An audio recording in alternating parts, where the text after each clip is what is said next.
As you look at this, as you kind of step back and you get a bigger view of this, you'll see that basically basically what is going on is that the prophet or the prophecy ideas or any of these ideas or these parables or what have you, they simply lead to other ideas. They don't lead to the true reality life is. So this is where the true reality from time to time, you might say, comes back into creation to make itself known, all right, in a realistic fashion. And again, because things become what they do in creation, it's understandable. You know, it's like just like a farmer with, you know, his acreage out there, you know, doing his farm, and eventually the soil is depleted. It can no longer produce. And so the thing is that this is how life is. And from time to time it comes back in. Now it's the new wave is what we're presenting here, the new you, etc. Because all these other things have become depleted. The hue, the all this ritualism, etc. Yet people still follow it. They keep it alive. Okay, so people are still going out there in their acreage, even though the soil is not producing. They're trying to get something from it. You know, certain things will grow if it's weeds or whatever, and hey, weeds are good for you too. So something to sustain themselves with. So they create ideas and more ideas and ideas upon ideas. That becomes the difference to where the references that I'm providing and creating here are to you know, have the real connection with the all is, the true aliveness, and not into some other idea of things. And so yeah. So when they say all is one, okay, that's an oldie. Okay, yes. All is one. Well, again, where does that lead and what does that mean? So again, you've got the literal idea, but you don't have the recognition of the true reality. See, that's what's missing, you see? Yes. You've got the idea, and everybody walks around saying, oh, all is one, all is divine, God is love, but you don't have the recognition of what is real. The actual reality of it. Yes, the true reality. Yes, you don't. And because people are thinking, oh, this is real, I've discovered that life is all one, so it's like, okay, I can just put it on unconscious, and I can just go about my daily life and things will be fine. You see, that's the basic idea. Well, again, it has nothing to do with the true reality life is. It's only an idea that people carry, and they feel good about it. Like Jesus loves me, you know, that's an idea. Okay? So all that is an idea, and they carry it around thinking, well, Jesus loves me, everything's fine. There's no recognition how to, oversee and escape, you might say, I'll use that term, from the matrix. No, that's not there. What it is that these are ploys to actually keep people in the matrix, and they don't see it, but they're thinking in their heads, oh, I'm divine, I'm above everything, God will take care of me.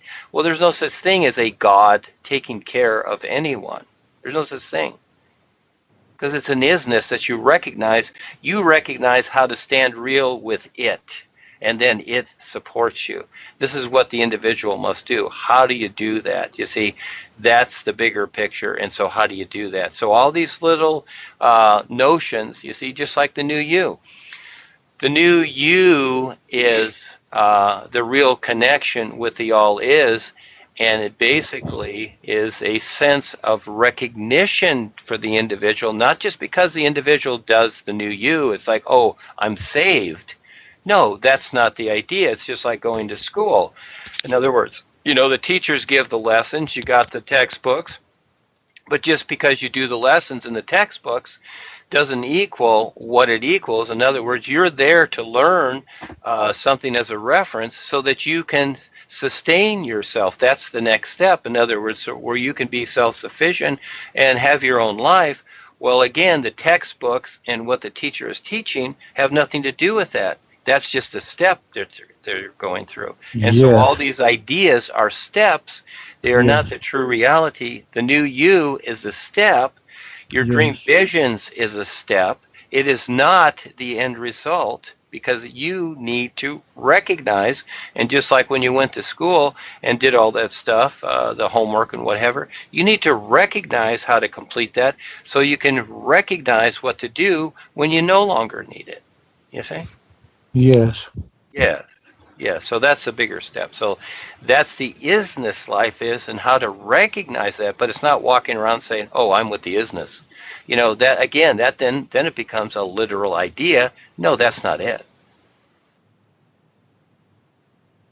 Not at all. It's just another sound good idea, but it's not it. It's a real recognition. And so, yes. Go ahead, Charles. Charles is here. Go ahead. Go ahead and mute, Laurence. Thank you.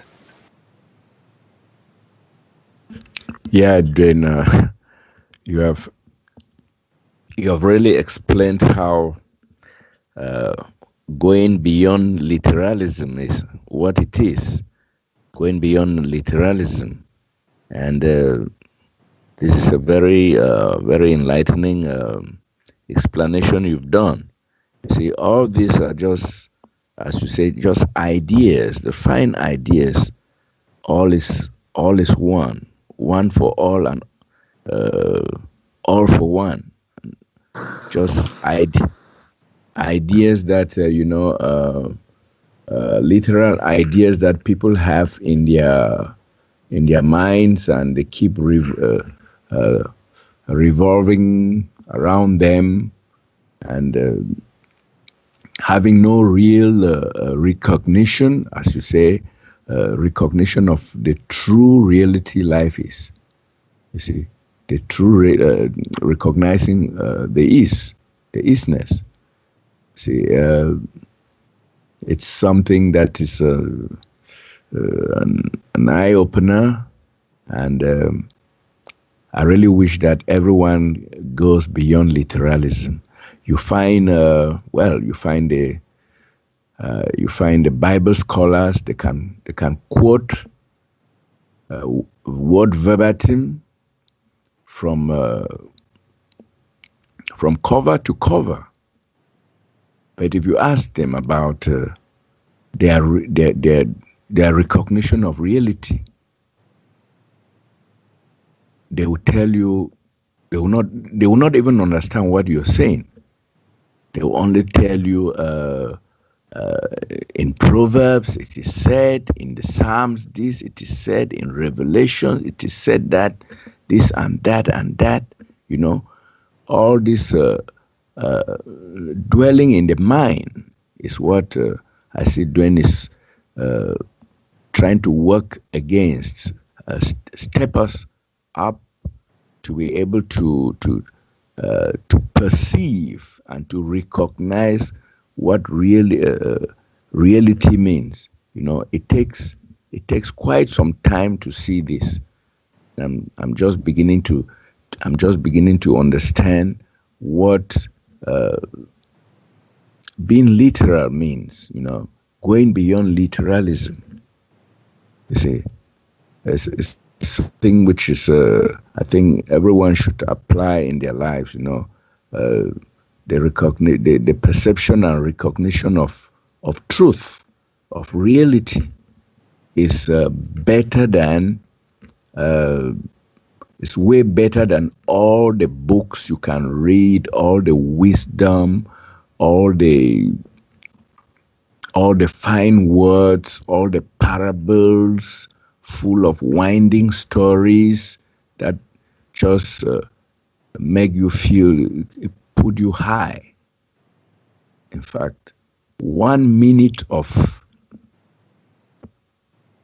your perception and recognition supersedes all that